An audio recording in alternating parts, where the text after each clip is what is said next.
One moment, Adana Okafor was a graduate student in Lagos with ordinary dreams and plans. The next, she was fighting for her life in American airspace as her plane plummeted toward the earth in a terrifying spiral of smoke and screams. She never meant to land in America. She definitely never expected to wake up in a military hospital, staring into the concerned eyes of a handsome U.S. Army Ranger named James Miller. And she certainly never planned to find herself at the center of an international conspiracy that would test not only her courage but her heart. When James brings her Nigerian vegetables and his shy smile to her hospital room, Adana feels the first spark of something she wasn't looking for. His kindness stands out in this foreign land where she knows no one, his steady presence becoming her anchor in a world turned upside down. But as their connection deepens, shadows gather around them. The plane crash was no accident. The military designs that disappeared that day have made Adana a target. And the soldier she's falling for might not be who he seems. Now, thousands of miles from home with nowhere to turn, Adana must decide who to trust in a deadly game where the stakes include not just her heart, but her life. As bullets fly and betrayals multiply, one thing becomes clear. Her accidental landing in America was actually the first step in a carefully orchestrated plan. But whoever planned it never counted on one thing: the quiet determination of a Nigerian woman who refuses to be just another victim of circumstance. From the chaos of a fiery crash to the corridors of military power, follow Adana's extraordinary journey as she discovers that sometimes the most unexpected detours lead to exactly where you're meant to be. This is her story. This is their story. A tale of how she landed in the States by accident, fell for a soldier, and then everything changed. Adana Okafor gripped the armrests of her seat as the plane shook violently. The seatbelt sign had been on for the past hour, but this turbulence was different. At 25 years old, she had flown many times between Lagos and London for her fashion design business, but she had never experienced anything like this. Ladies and gentlemen, the captain's strained voice came through the speakers, "We're experiencing severe weather conditions. Please remain in your seats with your seatbelts fastened." Adana closed her eyes and tried to calm her racing heart. This flight was supposed to be routine: Lagos to London, a quick business meeting, then back home to Nigeria within 3 days. Her small but growing fashion line featuring modern African designs was finally getting international attention. The plane dropped suddenly, eliciting screams throughout the cabin. Oxygen masks fell from above. The flight attendant who had been so poised earlier now clutched a seat, her knuckles white, fear evident in her eyes. "This can't be happening," Adana whispered, fumbling to put on her mask with trembling hands. A loud bang echoed through the aircraft. The lights flickered, then went out completely. In the darkness, illuminated only by the emergency floor lights, passengers wept and prayed. Adana joined them, murmuring prayers her grandmother had taught her as a child. "Brace for impact." The captain's voice cut through the chaos. Adana leaned forward, head against her knees, arms wrapped protectively around her legs. Her entire life flashed before her eyes: her childhood in Lagos, her parents' proud faces when she opened her first small shop, the beautiful fabrics she worked with every day. She thought of her younger brother, Emeka, who was expecting her to call when she landed in London. The impact came with a deafening roar. Metal twisted and screeched. Adana felt herself thrown forward against her seatbelt, then slammed back. Something struck her head, and darkness took her. When Adana opened her eyes, the first thing she noticed was the smell: damp earth and smoke. Pain throbbed at her temple. She was still strapped into her seat, but the seat was no longer attached to the plane. Somehow, she had been thrown clear of the main wreckage. "Hello," she called weakly, her voice hoarse. "Is anyone there?" The only response was the distant crackle of flames and the rustle of leaves in the wind. Carefully, Adana unbuckled her seatbelt and tried to stand. Her legs wobbled, but they supported her weight. Blood trickled down her face from a cut on her forehead. Looking around, she saw trees, tall pines that certainly weren't native to Nigeria or England. In the distance, through a gap in the foliage, she could make out pieces of the aircraft scattered across a hillside. Smoke billowed into the evening sky. "Hello," she called again, louder this time as she stumbled toward the wreckage. "Anyone? Please." The main body of the plane had broken into 3 sections. As Adana approached, she could hear moans and cries for help. Other survivors. Her heart leaped with hope, but also dread at what she might find. Before she could reach the nearest piece of fuselage, the sound of helicopters filled the air. Within minutes, they appeared overhead, military helicopters with bright searchlights sweeping the crash site. Help! Adana waved her arms frantically. Down here. We're down here. The helicopters circled, then one began to descend in a clearing not far away. Men in uniform jumped out before it had fully landed, moving with practiced efficiency. They spread out, heading toward different parts of the wreckage. A tall soldier jogged toward Adana. His face was partly obscured by a helmet, but she could see his concerned eyes scanning her for injuries. Ma'am, are you hurt? His accent was unmistakably American. American. Adana's mind reeled with confusion. But we were flying to London. How? You're in Virginia, ma'am. Your plane went way off course before it went down. He reached her side, gentle hands guiding her to sit on a fallen tree trunk. I'm Staff Sergeant James Wilson, Virginia National Guard. We need to check you out before moving you. Virginia. America. Adana's head spun, and not just from her injuries. That's impossible. We were flying over the Atlantic. Severe storm systems redirected a lot of air traffic. Your pilot must have been trying to make an emergency landing at Dulles International. He shined a small flashlight in her eyes, checking for signs of concussion. Can you tell me your name? Adana Okafor. I'm from Lagos, Nigeria. The reality of her situation began to dawn on her. My family, they won't know where I am. We'll make sure they're notified, Ms. Okafor. His voice was steady, reassuring. But first, we need to get you medical attention. As other soldiers and emergency personnel arrived, Adana watched them working to rescue trapped passengers. The scene was surreal, the twisted metal of the plane, the flashing lights of emergency vehicles arriving on a hastily cleared path, all set against the backdrop of an American forest at dusk. Sergeant Wilson stayed by her side as a medic cleaned the cut on her forehead. How many survivors? Adana asked quietly. Wilson's face grew somber. We're still assessing. But you're one of the lucky ones. You were thrown clear before the worst of the fire. Tears filled her eyes as the implications hit her. People had died. She could have died. And now she was stranded halfway across the world from home, with nothing but the clothes on her back and her passport in her pocket. What happens now? She asked. We'll get you to a hospital, make sure you're okay. Then there will be some questions about the flight. After that, he shrugged. I imagine you'll be here a while until everything gets sorted out with immigration and transportation. Here, in America. The thought was both terrifying and somehow thrilling. America had always been a distant dream, a place she'd hoped to expand her business to someday, but not like this. Never like this. Don't worry, Wilson said, his eyes crinkling slightly at the corners, hinting at a smile beneath his professional demeanor. We'll take care of you. As they loaded her into a helicopter, Adana looked back at the burning remains of the aircraft that had brought her to this strange twist of fate. In the space of a few hours, her entire life had changed course. She didn't know what awaited her in this unexpected country, but as the helicopter lifted off, carrying her away from death and toward an uncertain future, one thing was clear: nothing would ever be the same again. Sergeant Wilson sat across from her in the helicopter, his steady presence somehow comforting amid the chaos. He caught her looking at him and nodded reassuringly. Welcome to America, Ms. Okafor, he said, his voice barely audible over the roar of the rotors. Not the arrival you planned, but we're glad you made it. Despite everything, Adana found herself offering a small smile in return. This was not the journey she had intended, but perhaps it was the journey that was meant to be.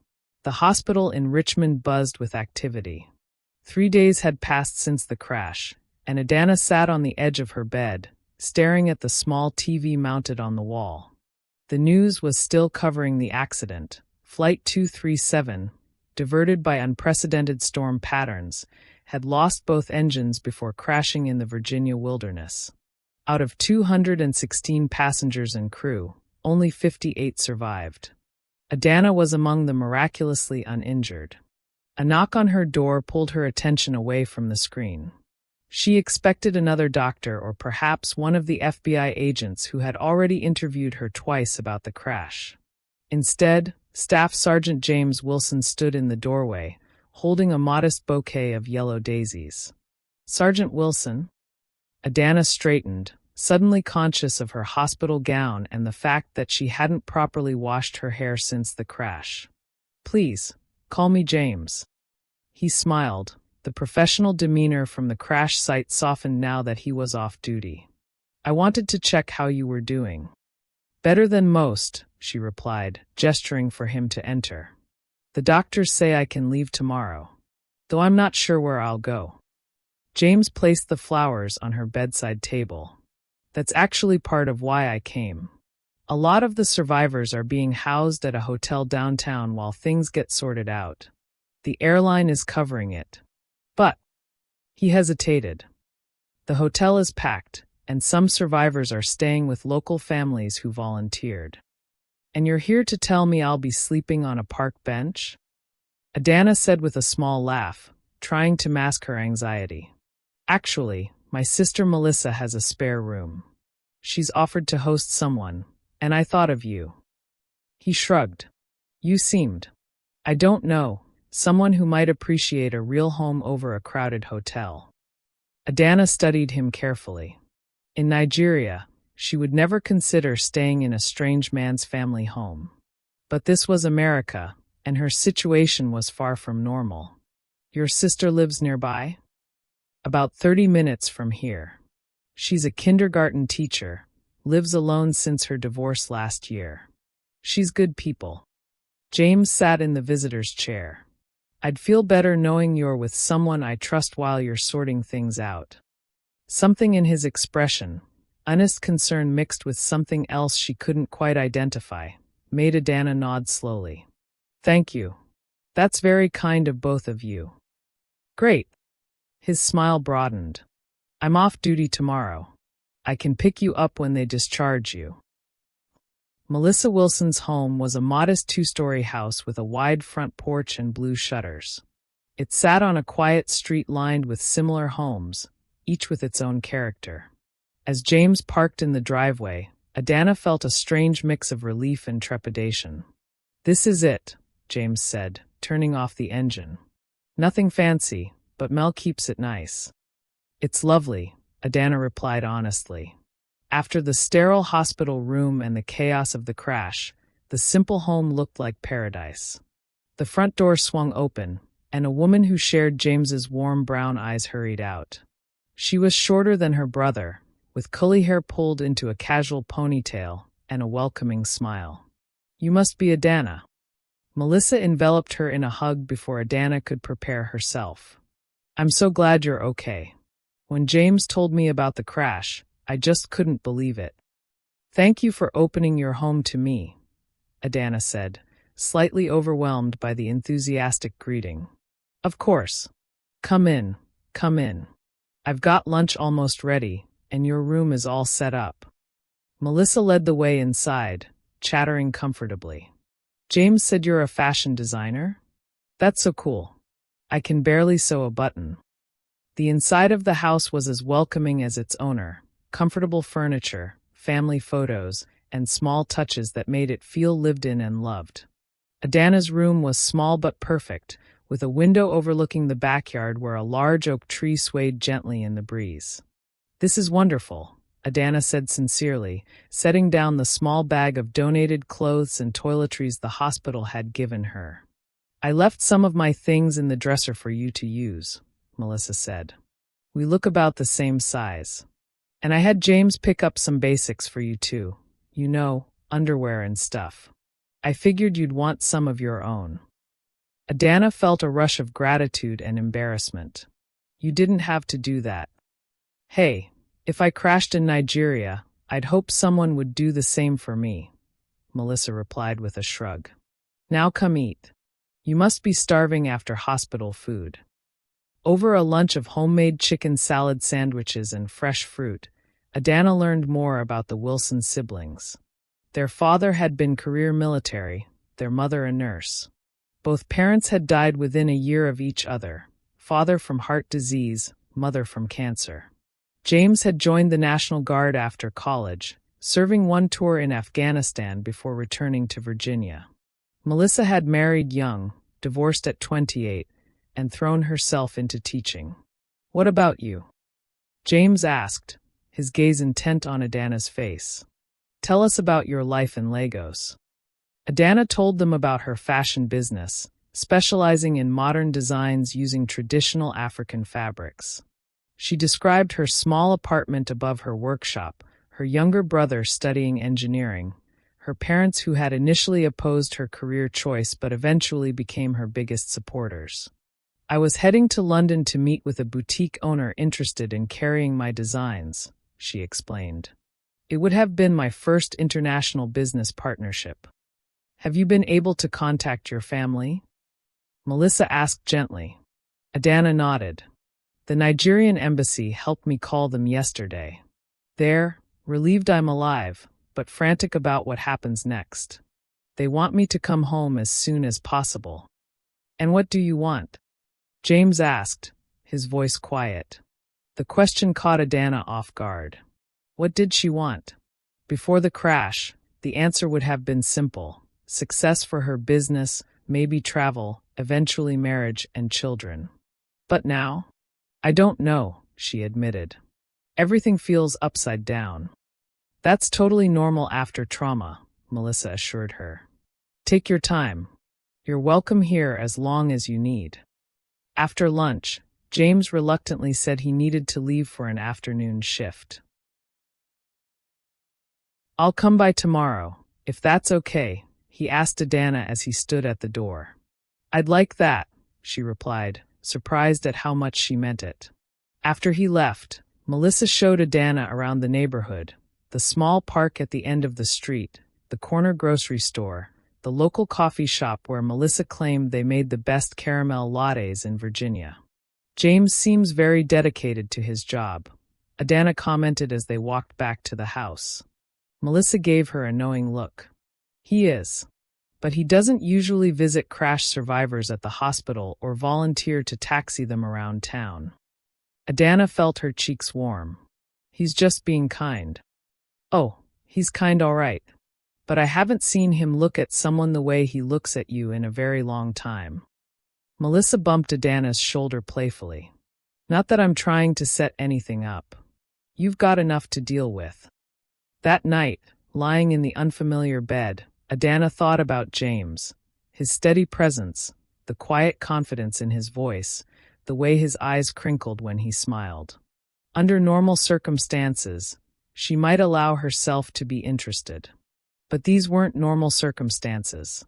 She was essentially stranded in a foreign country, with no clothes, no money, and no clear path forward. And yet, as she drifted off to sleep, it was James's face she saw, the first face that had greeted her in this strange new world she'd never meant to visit. The next 2 weeks fell into an unexpected rhythm. Each morning, Adana would help Melissa prepare breakfast before her host left for school. Then she would spend hours on the phone, with the Nigerian embassy, with airline representatives, with insurance companies. The process of getting home was complicated by lost documentation and international red tape. In the afternoons, James would often stop by, sometimes bringing small gifts, a sketchbook when she mentioned missing drawing her designs, fabric samples from a local craft store, Nigerian snacks he'd found at an international market an hour away. You didn't have to drive so far, Adana said when he presented her with a package of chin-chin, a sweet fried pastry she'd casually mentioned missing. I wanted to, he replied simply, and the look in his eyes made her heart skip. They began taking walks together, James showing her parts of Richmond he thought she might enjoy, the James River, the historic districts, small art galleries. During these walks, they talked about everything, their childhoods, their dreams, their fears. Adana found herself opening up to him in ways she rarely did with anyone. Do you ever think about leaving Nigeria? He asked one evening as they sat on a bench overlooking the river. Sometimes, she admitted. But my family, my business, everything I've built is there. You could build something here too, he suggested, his voice carefully neutral. Adana looked at him then, really looked at him. In just 2 weeks, this man had become important to her in ways she couldn't fully explain. There was something between them, something growing despite all the reasons it shouldn't. James, she began, not sure what she wanted to say. His phone rang, interrupting the moment.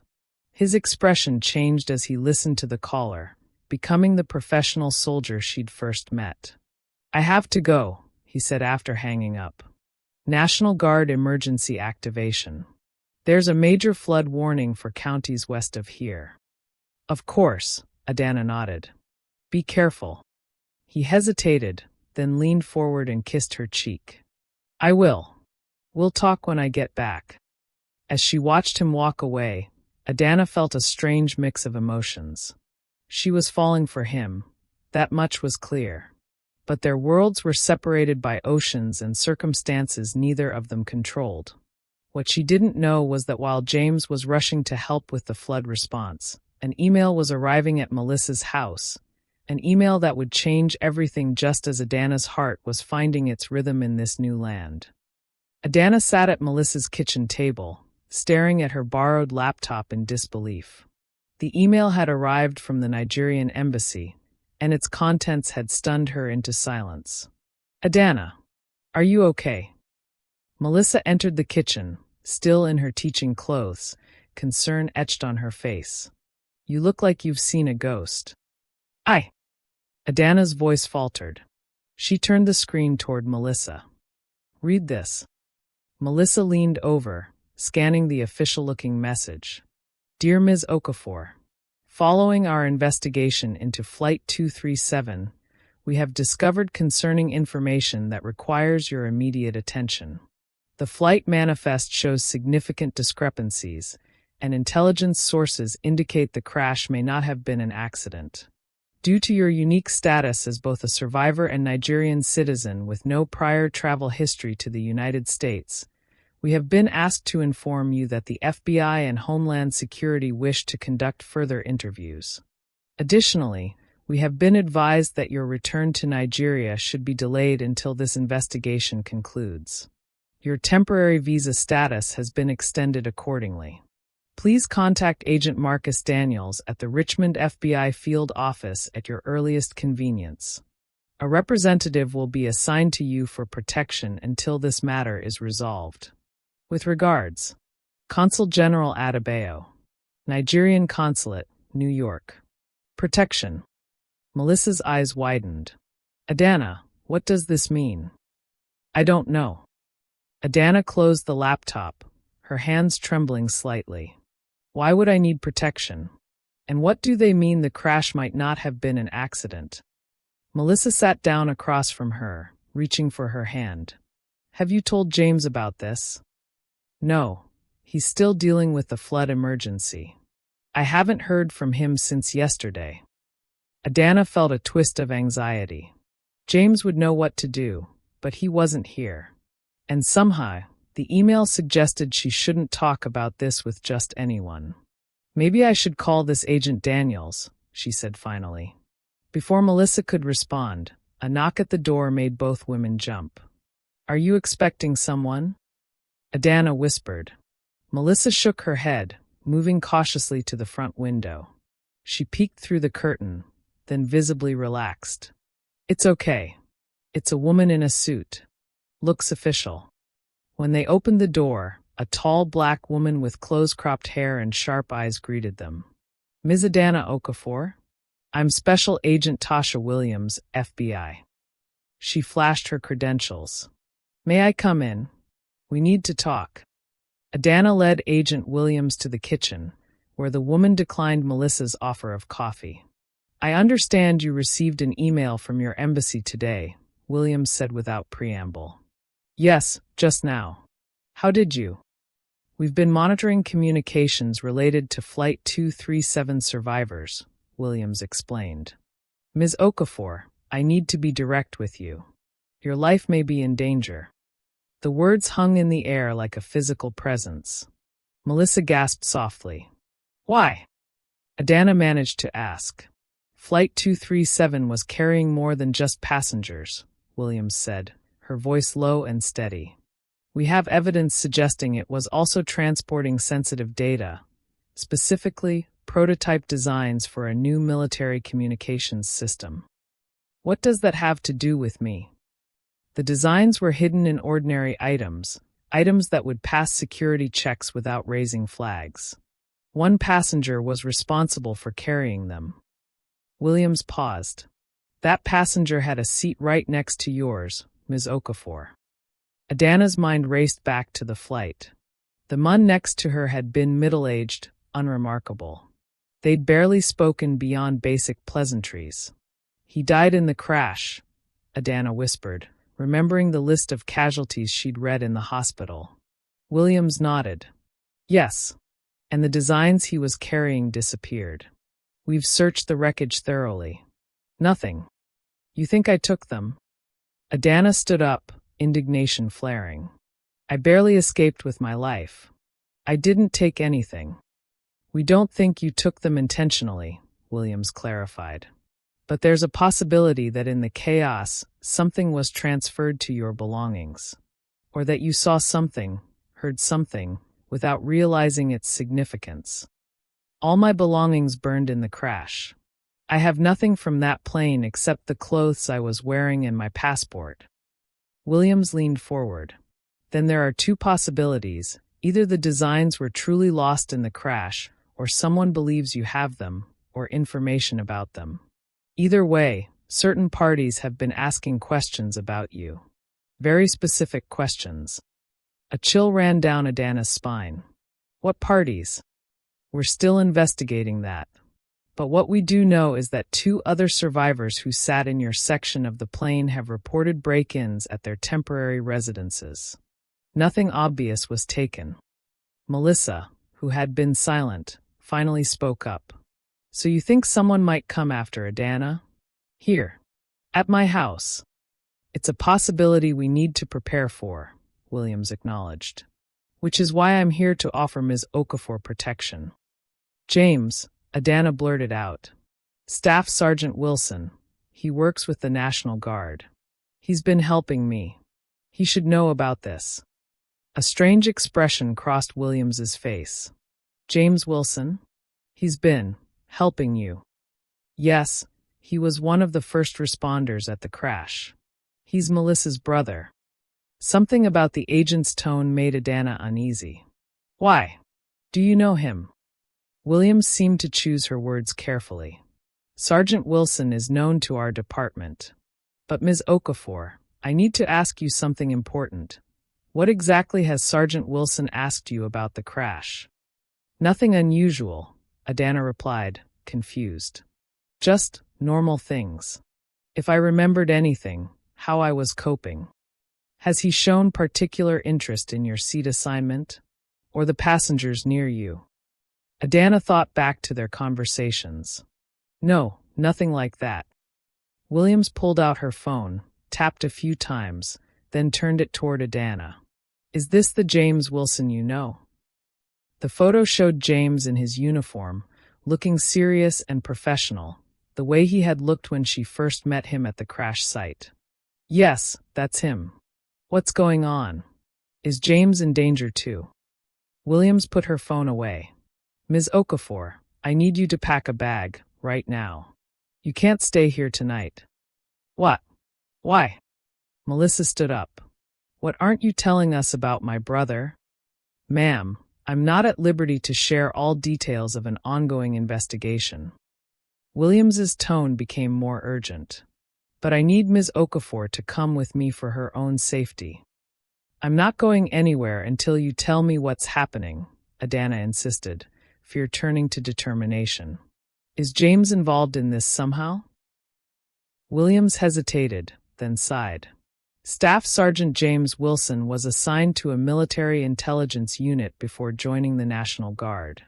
His specialty was secure communications, exactly the kind of technology that was on that plane. The implications hit Adana like a physical blow. You think James has been getting close to me to find the designs? That this was all planned?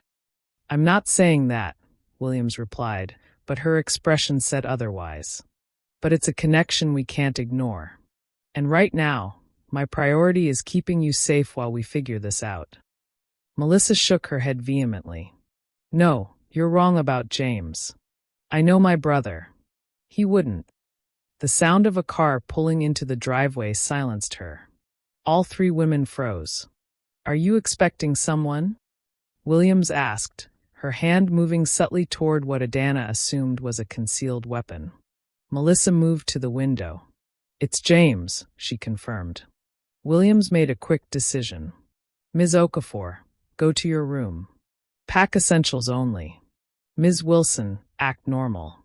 Don't tell him about our conversation. But, please, if I'm wrong about your brother, you'll have my sincere apology. But we can't take that chance right now. Adana hurried to her room, heart pounding. As she threw a few borrowed clothes into a small bag, she could hear the front door opening, James's voice greeting his sister. The thought that he might have been using her, that his kindness might have been calculated, made her physically ill. She remembered the gentle way he'd kissed her cheek before leaving for the flood emergency, the look in his eyes when he'd brought her favorite Nigerian snacks. Had it all been an act? A soft knock on her bedroom door made her jump. Adana. It was James. Mel said you're in here. Can I come in? She looked around frantically, not seeing Agent Williams. Had the FBI agent left her to face this alone? Just a minute, she called, trying to keep her voice steady. She zipped the bag closed and took a deep breath. When she opened the door, James stood there in civilian clothes, his hair still damp as if he'd just showered. His smile faded as he took in her expression and the bag on her bed. What's wrong? Are you going somewhere? Adana tried to read his face, searching for signs of deception, for any hint that the man she'd begun to care for was nothing but a carefully constructed lie. I need to ask you something, she said, her voice barely above a whisper. And I need you to tell me the truth. Confusion crossed his features. Of course. What is it? Before the National Guard, you worked in military intelligence. Secure communications. It wasn't a question, but James's expression answered it anyway. Surprise, followed by something unreadable. How did you know that? He asked quietly. So it's true. Yes, but it's not something I usually talk about. Adana, what's going on? She took a step back. Were you on duty at the crash site by coincidence, or were you looking for something, or someone, specific? James's body tensed. Who have you been talking to? Answer the question, James. Her voice broke slightly. Was any of this real, or was I just a mission to you? The silence that stretched between them seemed to last forever. In that moment, Adana saw something shift in James's eyes, something that made her heart sink. It's complicated, he finally said. Before he could continue, Agent Williams appeared in the hallway behind him, her weapon drawn but pointed at the floor. Sergeant Wilson, she said calmly, I think it's time we all had an honest conversation. James turned slowly, unsurprised by Williams's presence. The look that passed between them told Adana everything she needed to know. You knew each other already, she said, the final piece clicking into place. This whole thing, the crash, me staying here, it was all planned, wasn't it? Neither James nor Agent Williams answered immediately. But their silence was answer enough. Adana, James finally said, his voice soft and pained, I need you to listen to me. Yes, I knew about the designs on that plane. Yes, I was assigned to monitor survivors. But what happened between us? Save it, she cut him off, grabbing her bag. I don't want to hear any more lies. As she pushed past him, heading for the front door, the sound of breaking glass downstairs froze all three of them in place. Back! Williams hissed, raising her weapon. Everyone in the bathroom, now. James instantly switched to soldier mode, pushing Adana toward the hallway bathroom. Move! As the three of them crowded into the small space, Adana could hear heavy footsteps downstairs and Melissa's frightened voice asking who was there. Where's your service weapon? Williams whispered to James. In my car, he replied, pulling out his phone. Calling for backup. As James spoke quietly into his phone, Adana caught Williams's eye. "You knew they were coming," Adana accused in a whisper. "That's why you were here." Williams nodded grimly. "We intercepted communications this morning, but we didn't know exactly when or where." "Who are they?" James ended his call and answered instead of Williams. "Private contractors. Mercenaries. They work for the highest bidder, and right now, that's whoever wants those designs." Adana tried to process what was happening. In less than an hour, her world had turned upside down again. The man she thought she knew was a spy or undercover agent of some kind. Her hostess's home was being invaded by mercenaries. And somehow, she was at the center of it all. "James," Williams whispered urgently, "we need to get them out the back. I'll create a diversion." James nodded, his expression all business now. But as his eyes met Adana's, something flickered there: regret, pain, and something else that made her doubt her certainty about his betrayal. "Adana," he whispered, so softly only she could hear, "I swear to you, not everything was a lie." Before she could respond, the sound of a gunshot from downstairs shattered the moment, and with it, any illusion of safety Adana had managed to build in her weeks on American soil. The glass shattered across Melissa's living room floor as two men in black tactical gear burst through the sliding door. Adana screamed, instinctively ducking behind the couch. Agent Williams drew his weapon in one fluid motion. "FBI, stand down," he shouted, but the intruders paid no attention. One of them raised what looked like an assault rifle. A deafening explosion of gunfire filled the room as Williams fired first, hitting the armed man in the shoulder. The second intruder disappeared down the hallway. "Stay down," Williams ordered Adana before pursuing the second man. Heart hammering against her ribs, Adana crawled along the floor, filling tiny shards of glass cutting into her palms. The wounded intruder was groaning, his weapon now lying several feet away. Despite her terror, Adana's mind was racing with a single question. Was James involved in this? Her phone buzzed in her pocket. James's name flashed on the screen. "Where are you?" His voice sounded urgent, concerned. "Are you okay?" "People just broke into Melissa's house," Adana whispered, her voice shaking. "They had guns, James. They're trying to kill me." "Listen to me carefully," James said, his voice steady. "I need you to get out of there now. Don't trust Williams." "What? He just saved my life. Why shouldn't I trust him?" Adana hissed, confusion mixing with her fear. "It's complicated. There are things I haven't told you," James admitted. "But I swear I'm trying to protect you." Another gunshot rang out from somewhere in the house, followed by a crash. "I don't know what to believe anymore," Adana said, tears streaming down her face. "Meet me at Douglas Park in 30 minutes. Come alone. I'll explain everything," James said before hanging up. More gunfire echoed through the house. Adana knew she had to move. Clutching her phone, she crawled toward the kitchen, hoping to find the back door. As she reached the kitchen counter, she came face to face with the second intruder. Her blood turned to ice. She recognized him. He'd been on her rescue flight, one of the medical staff who had checked her vital signs. He wasn't a medic at all. "You're coming with me," he said coldly, reaching for her arm. Adana's survival instincts kicked in. She grabbed a heavy cast-iron pan from the stove and swung it with all her might. It connected with his head with a sickening thud. The man crumpled to the floor. Panting, Adana scrambled to her feet and ran through the back door into the night. She had northwest idea where Douglas Park was, but she needed to get away from the house. Pulling up maps on her phone, she oriented herself and started running. 20 minutes later, winded and terrified, Adana reached the deserted park. Wind rustled through the trees, and shadows stretched across the empty playground.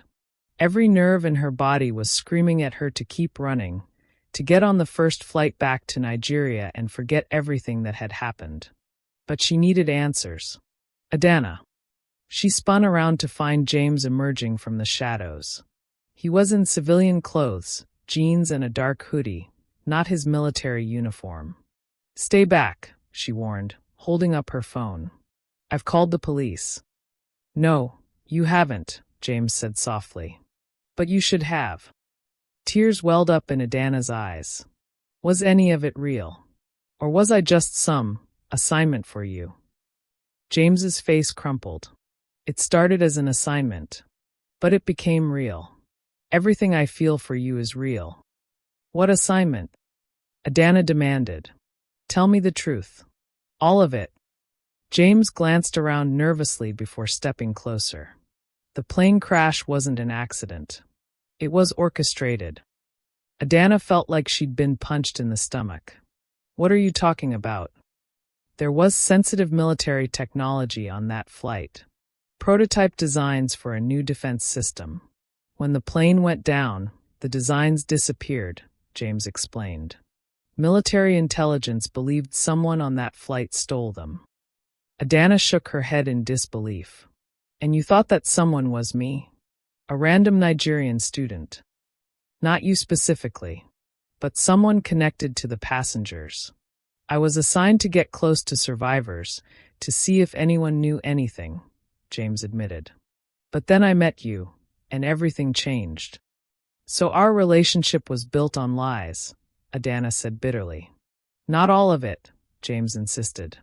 "I fell in love with you, Adana. That's the truth." A car engine revved nearby, headlights sweeping across the park. "We need to move," James said urgently, reaching for her hand. Adana pulled away. "No, I'm not going anywhere with you. You don't understand.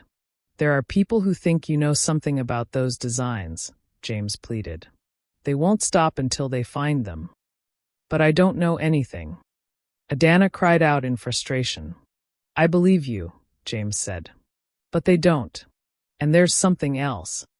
The car's headlights blinded them as it screeched to a halt nearby. The driver's door opened, and Agent Williams stepped out, gun drawn. "Step away from her, Sergeant Miller," Williams commanded. James positioned himself between Adana and the agent. "She doesn't have what you're looking for, Williams."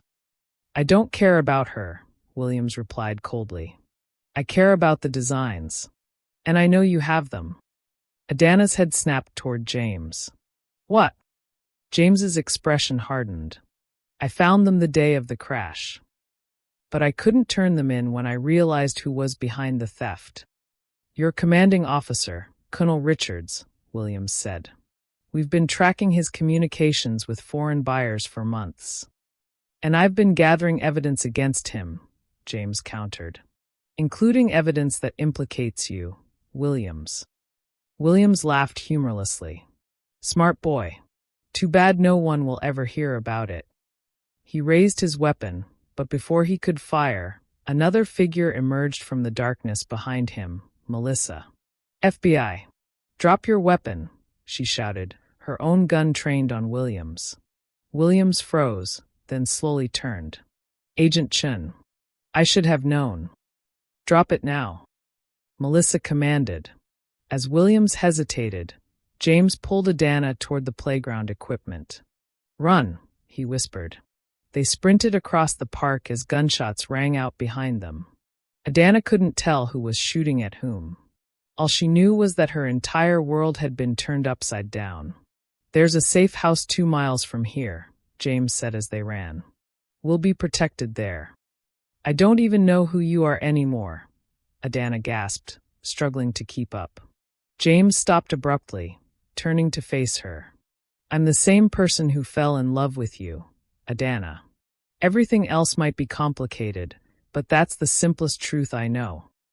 More gunshots echoed in the distance. "We need to keep moving," James insisted. As they ran through the darkened streets, Adana's mind raced with questions. Could she trust James? Was he really trying to protect her, or was this another lie? And what about Melissa? Was she truly FBI, or part of the conspiracy? The safe house turned out to be a modest apartment above an old bookstore. James punched a code into the keypad, and they slipped inside. "We should be safe here for now," he said, securing the door behind them. Adana collapsed onto a chair, physically and emotionally exhausted. "Tell me everything," she demanded. "No more secrets." James sat across from her, his face illuminated by the dim light of a small lamp. "I was assigned to watch the crash survivors, but I quickly realized something was wrong within my own chain of command. Information was being suppressed. Evidence was disappearing." "And the designs?" Adana asked. "I found them hidden in a diplomatic pouch on the plane. One of the passengers was using diplomatic immunity to smuggle them out of the country," James explained. "But when I tried to report it through proper channels, I discovered that my commanding officer, Colonel Richards, was involved." "And Melissa?" "She's legitimate FBI, working undercover to investigate military corruption. I reached out to her when I realized how deep this went," James said. "Williams was supposed to be her partner, but it seems he's been compromised." Adana rubbed her temples, trying to process everything. "And where do I fit into all this? Why are they after me?" James looked away, guilt written across his face. "Because of me. Because they've been watching me, and they know I care about you. They think I might have told you something or given you the designs for safekeeping. So I'm just collateral damage in your war," Adana said bitterly. "No," James insisted, taking her hands in his. "You're the reason I'm fighting to make this right. I could have disappeared with those designs. They're worth millions on the black market. But I couldn't leave you unprotected." A phone rang, a burner phone James pulled from his pocket. "It's Melissa," he said, answering it. "Are you okay?" Adana could hear the faint sound of Melissa's voice on the other end, but couldn't make out the words. "We're at location 3, James said. "Is it contained?" More unintelligible conversation from Melissa's end. "We'll stay put until you get here," James concluded before hanging up.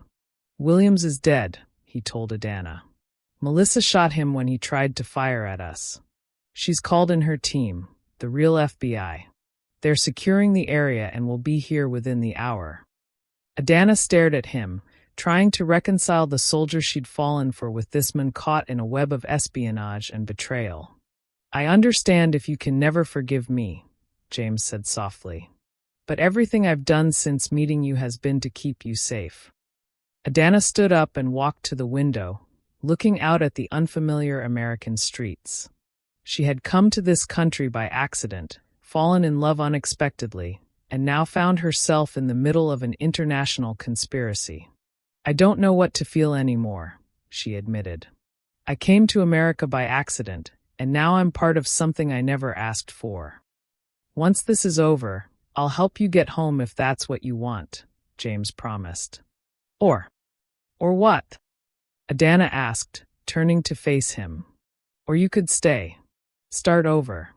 With me," James said, his voice barely above a whisper. "After all this is resolved, I'm leaving the military. Too many shadows, too many secrets." Before Adana could respond, the lights in the apartment went out. James was immediately on alert, moving silently to the door. "Something's wrong," he whispered. "Melissa should have called before cutting power." A soft clicking sound came from the lock. Someone was picking it. James grabbed Adana's wrist and pulled her toward the back of the apartment. There was no time for explanations or reassurances. Someone was breaking in, and based on the day's events, they weren't likely to be friendly. "There's a fire escape through the bedroom window," James whispered, guiding her through the darkness. His military training was evident in his precise movements, even in the pitch black. The front door clicked open just as they slipped into the bedroom. James quietly shut the door behind them and wedged a chair under the doorknob. It wouldn't hold for long, but might buy them precious seconds. "You first," he instructed, sliding the window open. The cold night air rushed in, carrying the sounds of distant sirens and city traffic. Adana hesitated. What if it's Melissa? Melissa would have announced herself, James replied tensely. And she has a key. The bedroom door rattled as someone tested the handle. Then came a forceful thud. Someone was trying to break it down. Heart pounding, Adana climbed out onto the metal fire escape. The rusty structure swayed slightly under her weight. 3 stories below, the alley looked impossibly far away, shrouded in shadows. James followed her out, pulling the window closed behind him. Down, quickly, he urged. They had barely descended 1 level when the bedroom window above them shattered. A beam of light swept the fire escape. There, a gruff voice called out. A gunshot rang out, the bullet pinging off the metal railing inches from Adana's hand. She bit back a scream, nearly losing her footing on the slippery steps. Keep moving, James encouraged, positioning himself above her as a human shield. More shots followed as they scrambled downward. When they reached the last section, James pulled a lever that dropped the ladder to the ground with a loud clang. Run straight to the end of the alley and turn right, he instructed. Don't stop for anything. Adana's feet hit the pavement hard, sending jolts of pain up her legs. Behind her, she heard James land with a grunt. They sprinted down the narrow alleyway, the sound of their pursuers close behind. They're getting away, someone shouted. Adana's lungs burned as she pushed herself to run faster. The exit to the street seemed miles away. Just as they neared the end of the alley, a black SUV screeched to a halt, blocking their path. James pulled Adana behind a dumpster as the SUV's doors flew open. But instead of more attackers, it was Melissa who emerged, gun drawn. Get in. Now, she shouted. James hesitated only a moment before grabbing Adana's hand and making a dash for the vehicle. They dove into the back seat as bullets ricocheted off the SUV's frame. Go! James yelled to the driver, a mun Adana didn't recognize. The SUV reversed at high speed, then spun around and accelerated away from the alley. What happened? James demanded, checking Adana for injuries. We were compromised. Williams wasn't working alone, Melissa explained, keeping her weapon ready as she scanned the streets they passed. The entire local FBI office might be compromised. That's why I cut the power, standard protocol for a potential breach. Where are we going? Adana asked, her voice shaking from adrenaline and fear. Somewhere they won't think to look, the driver said. He caught Adana's eye in the rearview mirror. I'm Agent Reyes, by the way. I work with Melissa in counterintelligence. Adana nodded numbly, still trying to process everything. Less than a week ago, she had been a normal graduate student in Nigeria, worried about her thesis and nothing more. Now she was in America, running from gunmen and caught in some kind of military conspiracy. The designs, James said to Melissa. We need to secure them. You still have them? Melissa asked, surprised. James nodded. Hidden. Not at the safe house. Where? Melissa pressed. James glanced at Adana, then back at Melissa. I can't say. Not yet. I need to be sure who to trust. You can trust us, Agent Reyes insisted from the driver's seat. Maybe, James conceded. But right now, the only person I trust completely is sitting beside me. He squeezed Adana's hand. Despite everything, Adana felt a flutter in her chest at his words. It was madness to still have feelings for him after all the lies, yet she couldn't deny the connection between them. The SUV wound through the city, taking random turns to ensure they weren't being followed. Eventually, they arrived at what looked like an abandoned warehouse in an industrial district. My father owned this place, Agent Reyes explained as they pulled around to a loading dock hidden from the street. It's been off the books since he died. No one knows I inherited it. Inside, the warehouse had been converted into a rudimentary living space, a few cots, a small kitchen area, and what looked like a makeshift operations center with computers and communications equipment. We'll be safe here for now, Melissa said, securing the heavy metal door behind them. But we need to move fast. Colonel Richards knows we're onto him, and he has resources we can't match. What exactly are these designs everyone's willing to kill for? Adana asked, finally finding her voice. James and Melissa exchanged glances. It's called Project Blackout, James explained. It's a defense system capable of neutralizing electronic communications across an entire region. In the wrong hands, it could shut down a country's power grid, communications, even military defense systems. And your Colonel Richards wants to sell it? Adana asked incredulously. To the highest bidder, Melissa confirmed. We've traced connections to at least 3 foreign intelligence agencies and several non-state actors. Adana sank onto one of the cots, suddenly overwhelmed by exhaustion. I still don't understand why I'm involved in this. James sat beside her. You were never supposed to be. But when I started falling for you, Richards noticed. He's been watching me, suspecting I found the designs. When he saw us together, I became leverage, Adana finished for him. I'm so sorry, James said, genuine anguish in his voice. I should have stayed away from you, kept you safe. No, Adana said softly. If you had, I'd still be in that hospital, completely unaware of the danger. She looked up at him, studying his face, the face she'd fallen for so quickly. But I do need to know one thing. When you came to the hospital that first day, was it really just an assignment? James held her gaze. Yes, he admitted. But by the time I brought you those ugwa leaves, it wasn't about the assignment anymore. Adana remembered how touched she'd been when he'd brought the Nigerian vegetable to the hospital, how he'd gone to 3 different international markets to find it. That kind of thoughtfulness couldn't be faked, could it? I believe you, she said finally. Agent Reyes cleared his throat. Not to interrupt, but we need a plan. Richards and his people won't stop looking. We need to go public, Melissa suggested. Get the designs to Washington with enough evidence to bring down Richards and his network. That won't work, James argued. Richards has too many connections in military intelligence. We'd be intercepted before we got anywhere near D.C. Then what do you suggest? Melissa challenged. James was quiet for a moment. We need leverage of our own. Something Richards wants even more than the designs. Like what? Agent Reyes asked skeptically. Like his reputation, James said. Colonel Richards comes from old money, old military tradition. His family name means everything to him. A plan began to form in Adana's mind. What if we threatened to expose him publicly?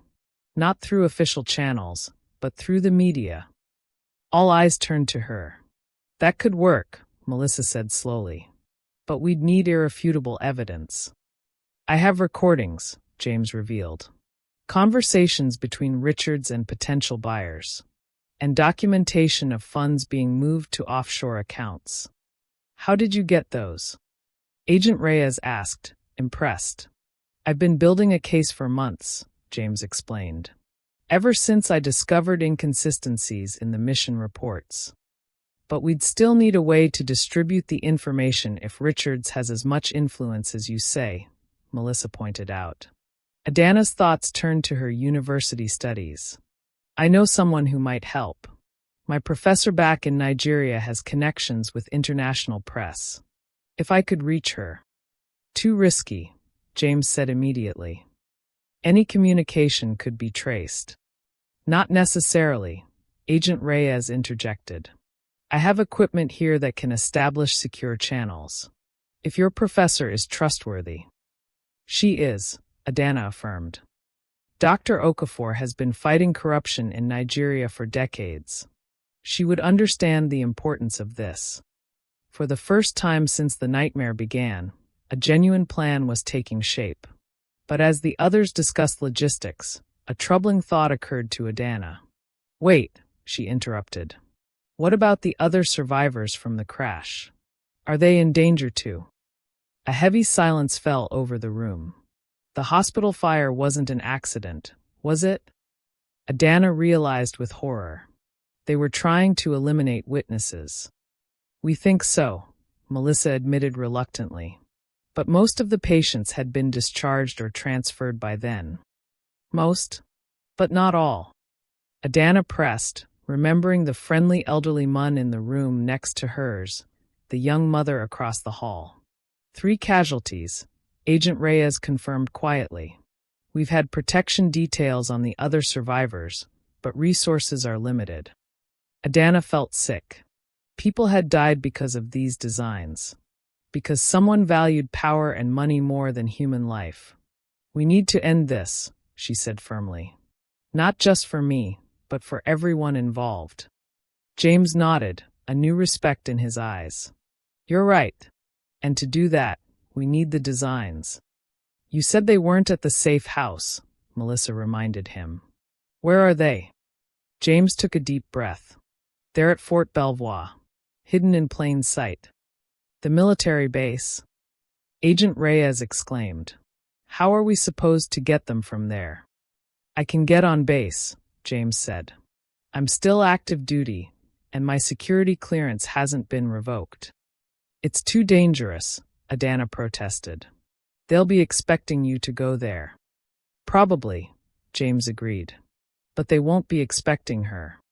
He nodded toward Melissa. Not if they think she's dead.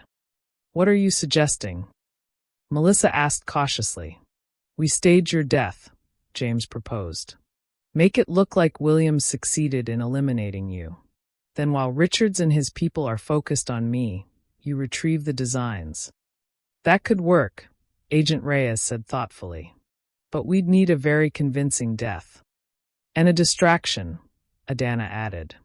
An idea was forming in her mind, a risky one, but potentially effective. What if I went public? Gave an interview about the crash?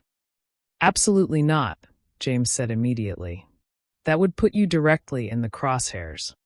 I already am, Adana countered. But this way, I'd be doing it on my terms. A Nigerian student who survived a crash, telling her story of recovery. The perfect human interest piece. And the perfect bait, Melissa realized, catching on. Richards would have to monitor it, diverting resources. It's too dangerous, James insisted, but Adana could see the strategic part of him considering the idea. I've been in danger since the moment that plane went down, Adana said firmly. At least this way, I'm helping end it. A tense silence filled the warehouse as they contemplated the risks. Finally, James spoke. If we do this, and I'm not saying we should, we'd need absolute precision. No room for error. We can make it work, Agent Reyes said confidently. I have contacts in local media who can set up the interview. And I can prepare Adana, Melissa added. Coach her on what to say and what to avoid. Adana looked at James, whose face was etched with concern. I can do this, she assured him. After a long moment, he nodded reluctantly. We move in 24 hours then. Melissa's death needs to be convincing, and we need time to prepare Adana for the interview. As the others began planning the details, James pulled Adana aside. Are you sure about this? He asked quietly. Once you go public, there's no turning back. Adana thought about everything that had happened since she'd woken up in that American hospital. The fear, the confusion, the unexpected feelings for James. She'd been dropped into this situation by chance, but now she had a choice. I'm sure, she said firmly.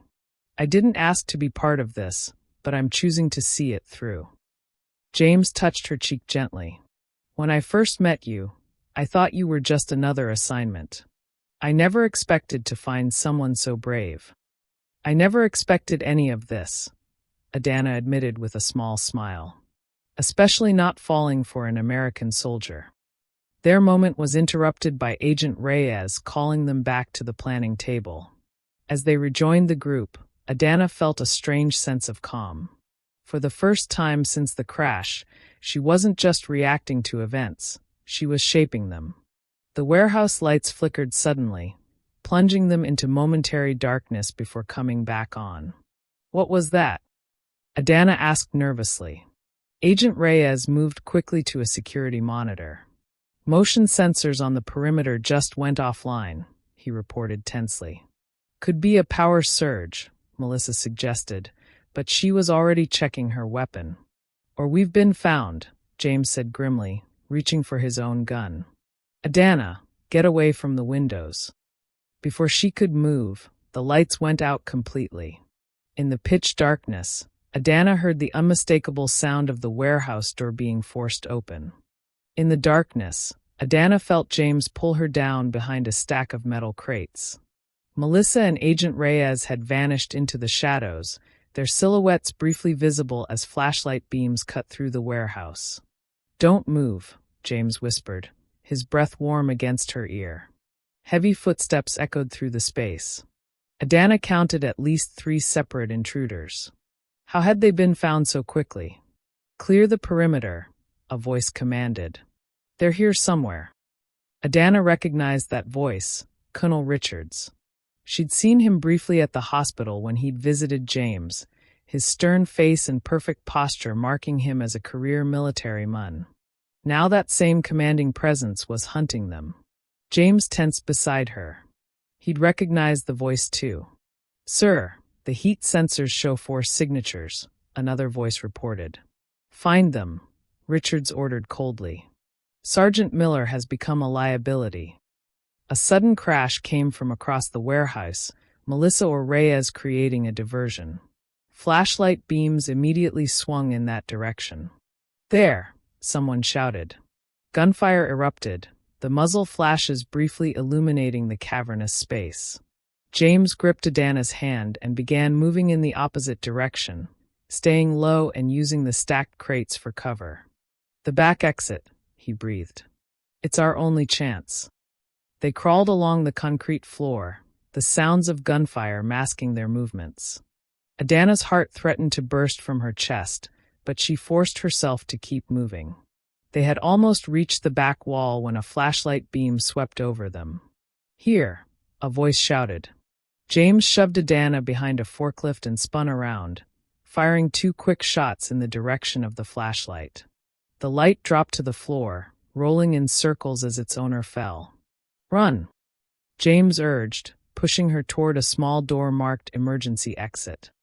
More gunfire erupted behind them as they burst through the door into a rain-soaked alley. The night air was freezing, stinging Adana's lungs as they ran. What about Melissa and Reyes? She gasped. They know the contingency plan, James replied grimly. We meet at the secondary location. They sprinted through a maze of industrial buildings, the sounds of pursuit growing distant.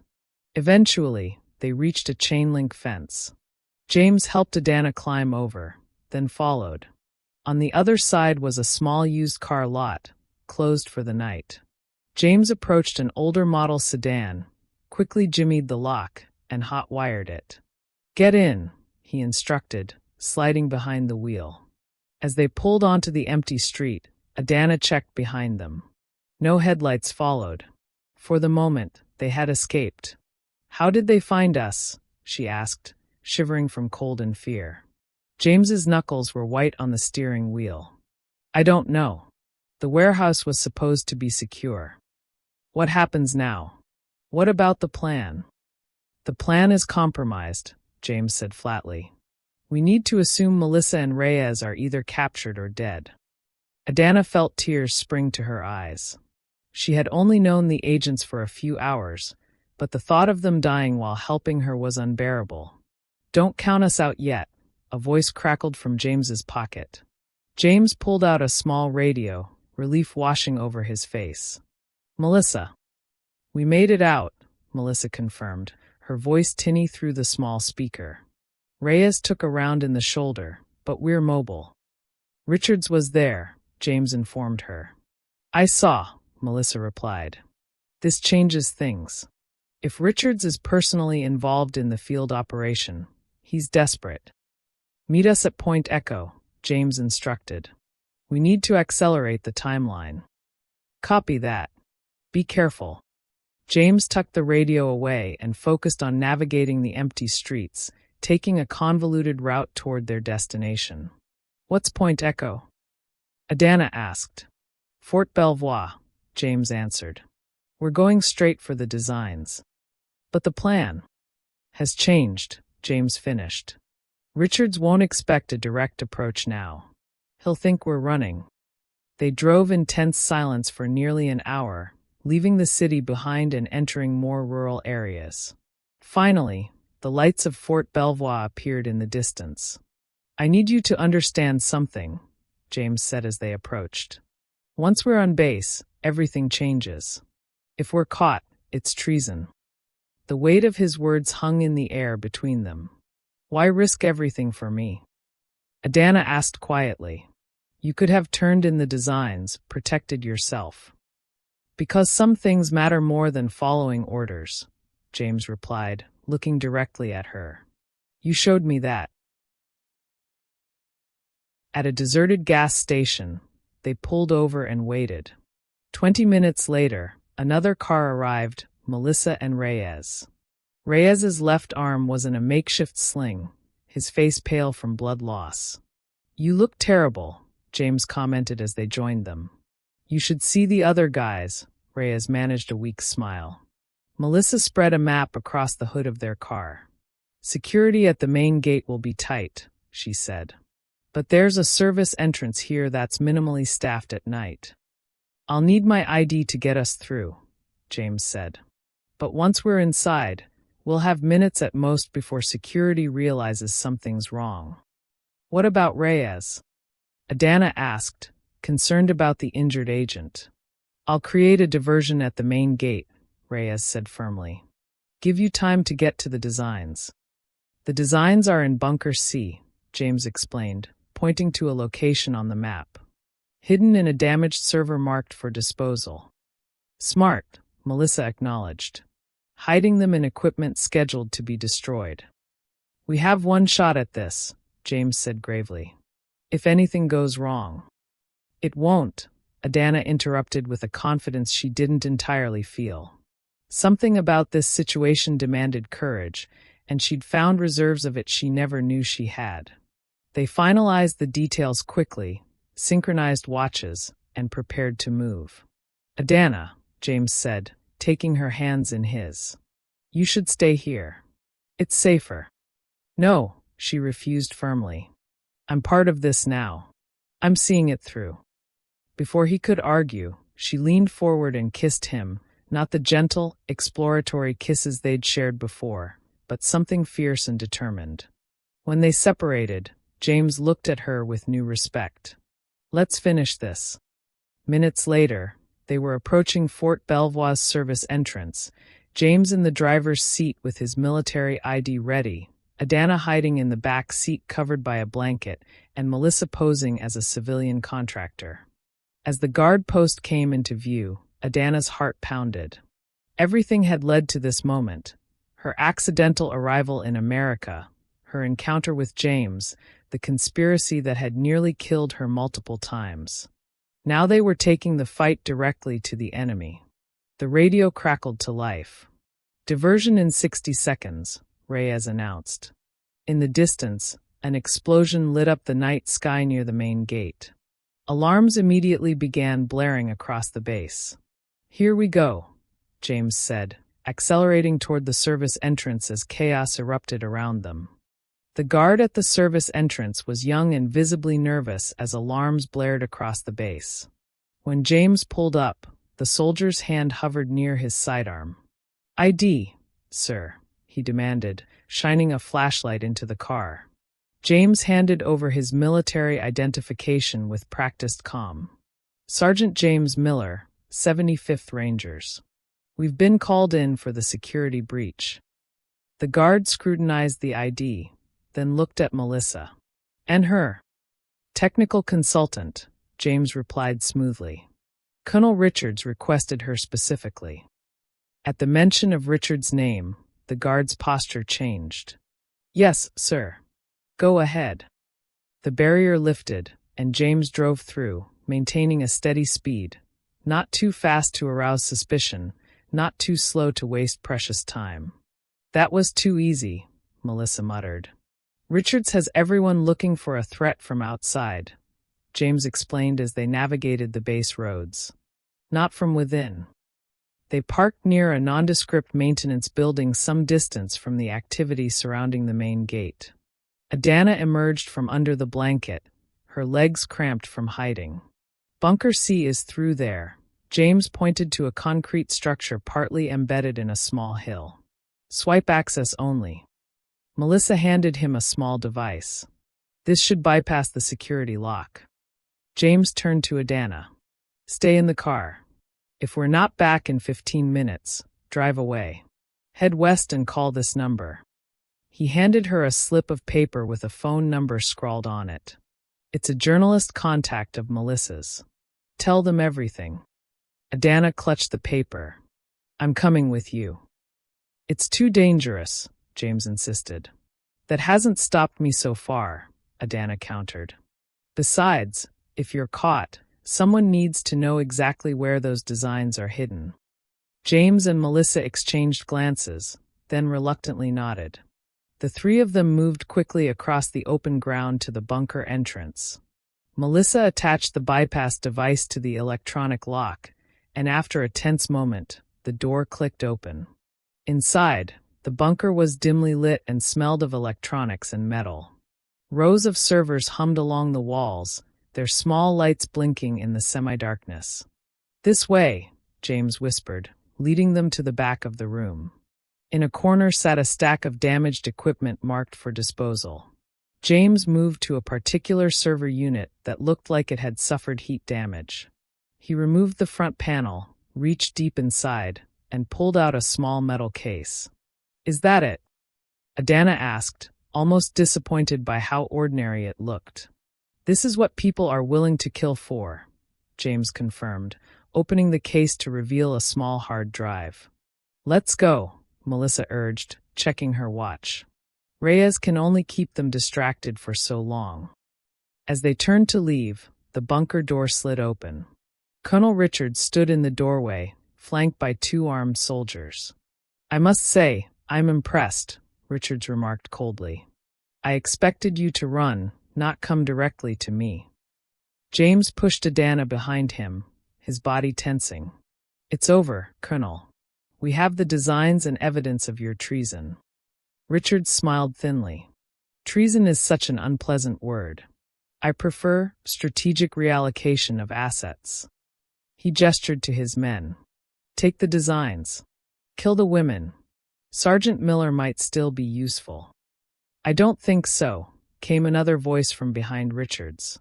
Agent Reyes appeared, his injured arm still in its makeshift sling but his gun steady in his right hand. Drop your weapons, he ordered Richards' men. For a moment, no one moved. Then Richards laughed. You're outnumbered, Agent. My entire security team is on its way. Are they? Melissa asked, pulling out her phone and turning it to show Richards the screen. A live video feed showed military police leading several officers away in handcuffs. While you were chasing us, FBI counterintelligence was moving on your network. It's over, Richards. Richards' face contorted with rage. In a lightning-fast move, he drew his sidearm and aimed at James. If I can't have the designs, no one will. Gunshots echoed in the confined space of the bunker. Richards staggered backward, a look of surprise on his face as red bloomed across his chest. James stood with his weapon raised, having fired a split second before Richards could. Richards' men immediately surrendered, dropping their weapons. We need to get out of here, Reyes urged as shouting erupted outside. Military police will be here any second, and we don't know who else might be working with Richards. They rushed from the bunker to find the base in chaos. The diversion at the main gate had escalated into a full security lockdown. Sirens wailed as military vehicles raced past them. This way, James directed, leading them not back to their car but toward another building. Where are we going? Adana asked, struggling to keep up. Helipad, James replied. Our extraction. On the far side of the base, a helicopter sat with its rotors already spinning. A familiar figure waited beside it, Melissa's FBI superior, who had finally been vetted and contacted once they knew whom to trust. "Go!" James shouted over the noise of the helicopter as military police vehicles appeared in the distance. Melissa and Reyes climbed aboard, but Adana hesitated, turning to James. "Aren't you coming?" James looked torn. "I have to face what I've done," he said. "I fired on a superior officer. Even with everything Richards did, there will be consequences." "No," Adana said firmly, pulling him toward the helicopter. "We finish this together." The FBI director leaned out. "Miller, get in. That's an order. We need your testimony." After a moment's hesitation, James climbed aboard with Adana. The helicopter lifted off just as military police vehicles screeched to a halt below. 3 months later, Adana stood at the window of her small apartment in Washington, D.C., watching snow fall gently over the city. So much had changed since that night at Fort Belvoir. The investigation into Colonel Richards had uncovered a network of corruption that reached into the highest levels of military procurement. The Project Blackout designs had been properly secured, and the technology was being developed under strict international oversight. James had faced a military tribunal, but was ultimately cleared of wrongdoing given the extraordinary circumstances. His testimony had been crucial in dismantling Richards' network. A knock at the door pulled Adana from her thoughts. She opened it to find James, snowflakes melting in his hair, a small bouquet of flowers in hand. "Ready for dinner?" he asked with a smile. Adana nodded, grabbing her coat. As they walked through the snowy streets, arm in arm, she marveled at how dramatically her life had changed. "Have you decided about the university's offer?" James asked. Georgetown had invited her to transfer her graduate studies from Nigeria, impressed by her resilience and intelligence. "I think I'll accept," Adana replied, "though part of me still misses home." "We could visit Lagos this summer," James suggested. "I'd like to meet your family properly." Adana smiled at the thought. Her parents had been shocked when she'd called to explain everything, or at least the declassified version of events. They'd been even more surprised when she told them about James. "They'd like that," she said, squeezing his hand. "Though my father might have some stern questions for the American soldier who got his daughter involved in an international conspiracy." James laughed. "I'll face his interrogation bravely." They reached the restaurant, the same Nigerian place where James had first taken her after she was released from the hospital. The owner recognized them and beamed. "My favorite couple," he exclaimed, leading them to a quiet table in the corner. As they settled in, Adana reflected on the extraordinary chain of events that had brought her here. A plane crash that wasn't an accident. A rescue that was part of a mission. A love that had begun as an assignment but had become something genuine and deep. "What are you thinking about?" James asked, noticing her contemplative expression. "About how I landed in America by accident and fell for a soldier," Adana replied with a smile. "And everything that happened after." "Do you regret it?" James asked, suddenly serious. "Getting caught up in all this?" Adana considered the question. She thought about the fear, the danger, the moments when she'd believed she might die.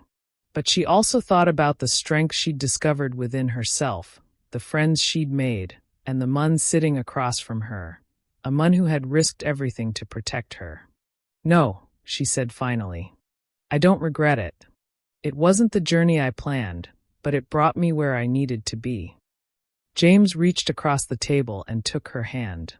"I've been waiting for the right moment for this," he said, his voice suddenly nervous. He pulled a small box from his pocket and placed it on the table between them. Adana's heart skipped a beat.